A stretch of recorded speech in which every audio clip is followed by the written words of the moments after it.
Hi everyone, this is Mayank Kothari and now we are going to discuss about the purpose of the capital budgeting. So capital budgeting, capital या investment decision, इनका purpose क्या है, क्यों हम ये सब करते हैं? बहुत ही सिंपल सी बात है। दो चार चीज़ें हैं जो आपको ध्यान में रखने की ज़रूरत है, क्योंकि ये करना किस लिए ज़रूरी है मैं आपको बताता हूँ, ठीक है। अगर हम ये नहीं करेंगे तो बहुत ज़्यादा नुकसान होगा। पहली चीज़ मैं आपको बताता हूँ, जो भी आप इन्वेस्टमेंट करते हैं ना कहीं पे भी, उसमें 5 रुपए, 10 रुपए, 50 रुपए, 100 रुपए का इन्वेस्टमेंट नहीं होता। अगर 100 रुपए का इन्वेस्टमेंट होता, नुकसान हो भी जाए तो चलता, लेकिन यहाँ लाखों करोड़ों का इन्वेस्टमेंट होता है। अगर मैं आपको बोलूँ कि इसमें 10 लाख रुपए डाल दो, तो आप इतने आसानी से नहीं मानोगे। आप 10 दिन आराम से सोचोगे, पूरे कैलकुलेशन करोगे, आसपास देखोगे क्या सही है क्या गलत है, क्या मुझे वापस पैसा मिलेगा, उसके साथ रिटर्न भी मुझे वापस मिलेगा, ये सब चीज़ें देखते हो। सो पहला रीज़न क्या है पता है कैपिटल बजटिंग करने का या इन्वेस्टमेंट डिसीजंस प्रॉपरली लेने का? वो है सब्सटैंशियल एक्सपेंडिचर, कि जो भी प्रोजेक्ट में हम पैसा डालने वाले हैं उसमें काफ़ी ज़्यादा पैसा लगने वाला है, और छोटी मोटी बात नहीं है ये सिर्फ, काफ़ी ज़्यादा पैसा लगने वाला है। That is why it is important to do the capital budgeting. दूसरी बात, ये कोई एक दिन, 2 दिन, 3 दिन की बात नहीं है। 5-5 साल लग जाएंगे आपको सेट होने में, 2 साल लग जाएंगे। मान लो बहुत बड़ी प्लांट अगर आपको सेटअप करना है तो आपको कंस्ट्रक्शन करने में 2 साल लग जाएंगे। तीसरे साल में मशीनरीज एंड ऑल दैट आप सेटअप करोगे, लाइसेंस वगैरह लोगे सब लोगों से, चौथे साल में आपका बिजनेस शुरू होगा। तो आपको जो डिसीजन लेने होते हैं ये कोई 5-10 दिन या 15 दिन, 1 महीने 2 महीने के डिसीजन नहीं है। 5-5 साल बाद क्या होगा, 5 साल बाद आप जब बिजनेस चालू करने जाओगे, क्या आपके प्रोडक्ट की मार्केट में डिमांड होगी या नहीं होगी, क्या आपका प्रोडक्ट बिकेगा या नहीं बिकेगा, ये सब चीज़ें सोचना पड़ता है। And that is why the capital budgeting is important, कि क्या मैंने आज इस प्रोजेक्ट में पैसा डालना चाहिए।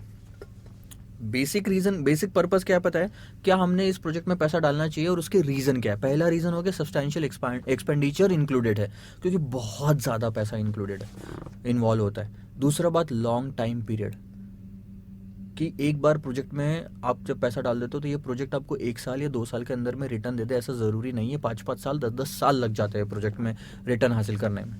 जब कहीं पुल बनता है, फ्लाईओवर बनता है, रोड्स बनते हैं, ठीक है, बहुत बड़ा प्लांट सेटअप किया जाता है, सोलर सिस्टम सेटअप किए जाते हैं, तो ये एक्सपेक्टेशन आपकी 1-2 साल में रिटर्न हासिल करने की नहीं रहती। 5-5 साल, 10-10 साल को कंसिडर करके लोग उसमें ये करते हैं। जब आप करियर का डिसीजन लोगे कि मैंने क्या करना है लाइफ में, आप 1 या 2 दिन में ले लोगे करियर का डिसीजन? नहीं। अगर आपको डॉक्टर बनना है, इंजीनियर बनना है, चार्टर्ड अकाउंटेंट बनना है, आगे में प्रैक्टिस करना है, जॉब करना है, क्या करना है, टीचिंग करना है, you will take time to think, you will do all the calculation, you will do all the analysis, क्या फ़ायदेमंद है नहीं है, कितना खर्चा जाएगा नहीं जाएगा, ये आपकी अपनी प्रोसेस हो गई। लेकिन इन्वेस्टमेंट के लिए कैपिटल बजटिंग एक प्रोसेस हो गई। So long time period is the second decision, second reason. Third reason is irreversibility. Irreversibility का मतलब मैं बताता हूँ। इन्वेस्टमेंट डिसीजन में एक बार अगर आपने किसी प्रोजेक्ट में पैसा डाल दिया, ये पैसा वापस नहीं निकाल सकते।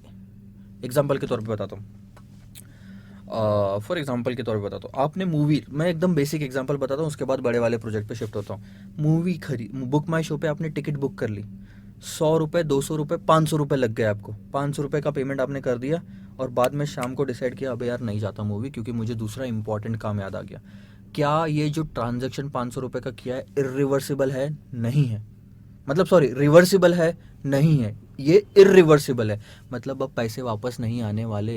तो जब आपने पहले डिसीजन लिया था, सोच समझ के लेना था। 500 रुपये का जब आपने पेमेंट किया था किसी मूवी को देखने के लिए,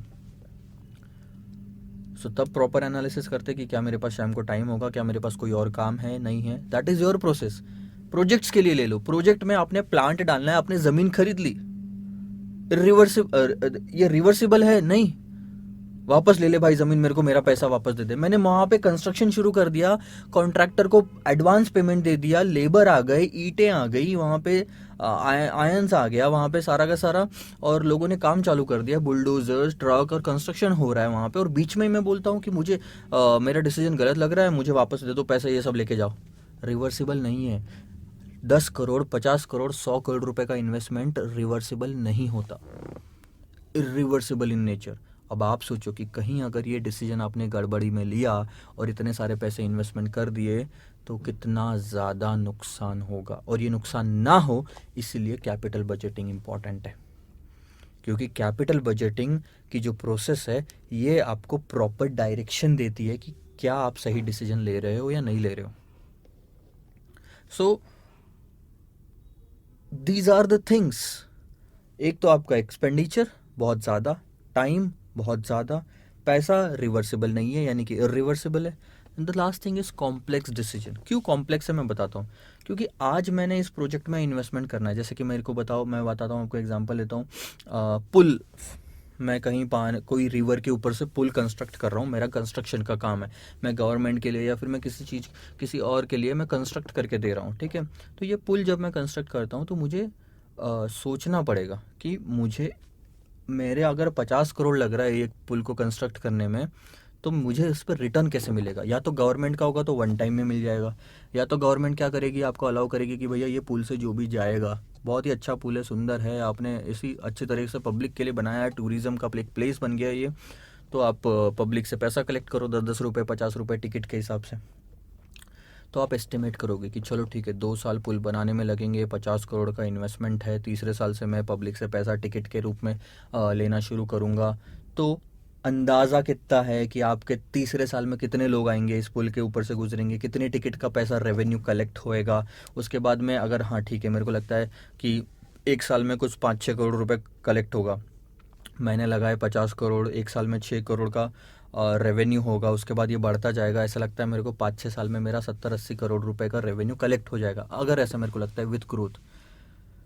तो ये जो एस्टिमेट मैंने लगाया है अभी के अभी कि भैया 6 करोड़ रुपए पहले साल का रेवेन्यू, 10 करोड़ रुपए दूसरे साल का रेवेन्यू टिकट के रूप में, 12 करोड़ रुपए तीसरे साल का रेवेन्यू, ये एस्टिमेट लगाना इतना आसान नहीं है. सिर्फ मुंह से बोल दिया तो इतना रेवेन्यू हो जाएगा क्या. आपको कैलकुलेशंस करने पड़ेंगे, आपको देखना पड़ेगा वहाँ से वहाँ पे आसपास की आबादी कितनी है, वहाँ से कितने लोग गुजरते हैं, कितने लोग वहाँ पे इंडिया से आएंगे, बाहर से आएंगे, ये सारे कैलकुलेशन करो. ये फोरकास्ट करना, एस्टिमेट करना, भविष्यवाणी करना इतना आसान नहीं होता. These are complex decisions. Fourth reason, complex decision, and that is why the capital budgeting is important. So all and all अगर मैं आपको बोलूँ तो कैपिटल बजटिंग इंपॉर्टेंट है, और इसके पीछे 4 मेजर रीज़न है जो आपके सिलेबस में कवर्ड है. बहुत सारी चीज़ें हैं बोलने के लिए, बताने के लिए, लेकिन हम सिर्फ अपने सिलेबस तक स्टिक रहेंगे. अगर आपको 4-5 मार्क का क्वेश्चन आता है तो आप उसमें ये चीज़ें 4 चीज़ें लिखेंगे. सबसे पहले capital budgeting process is important. देखो मैं यहाँ पे क्या लिखना है, मैं बताता हूँ आपको. एक तो यही सारा पॉइंट लिखना है. Capital budgeting decisions are important, crucial and critical business decision due to the following reason. क्यों इंपॉर्टेंट है, क्यों क्रूशियल है, क्यों क्रिटिकल है, और ये 4 रीजन की वजह से. एक, सबसे पहले बहुत ज़्यादा पैसा इन्वॉल्व है. दूसरा, सबसे ज़्यादा टाइम लगता है इस प्रोजेक्ट को रिटर्न देने में या बनने में. तीसरा, इरिवर्सिबल है, आप वापस पीछे नहीं हट सकते अगर आप एक बार आगे बढ़ गए और आपने 50 करोड़ रुपए 10 करोड़ रुपए का इन्वेस्टमेंट कर दिया. और चौथा हो गया आपका कॉम्प्लेक्स डिसीजन. कौन सी 4 चीज़ें याद रखेंगे, आंखें बंद करके एक बार फिर से बोलेंगे सब लोग. सब्सटैंशियल एक्सपेंडिचर इन्वॉल्व है, लॉन्ग टाइम पीरियड है, इरिवर्सिबल है, और चौथा हो गया complex decision. So this is all about the purpose of the capital budgeting. In the next video we are going to see some more concepts. Till that time, it's bye bye from me.